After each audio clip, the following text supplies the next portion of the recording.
இப்ப 8000 மாணவர்களை டிகிரி ஹோல்டரா மாத்திருக்காரு யாரு? நடிகர் சூர்யா.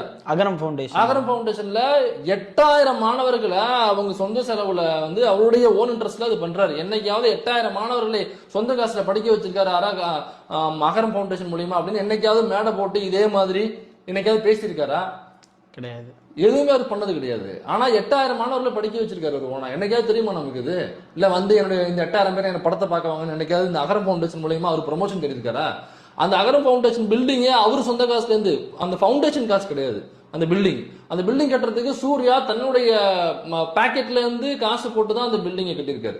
சோ இவ்வளவு இன்ட்ரெஸ்டா அவர் வேலை பார்த்துட்டு இருக்காரு. என்னைக்காவது தம்பட்டம் முடிச்சிருக்காரு அவரு? கிடையாது.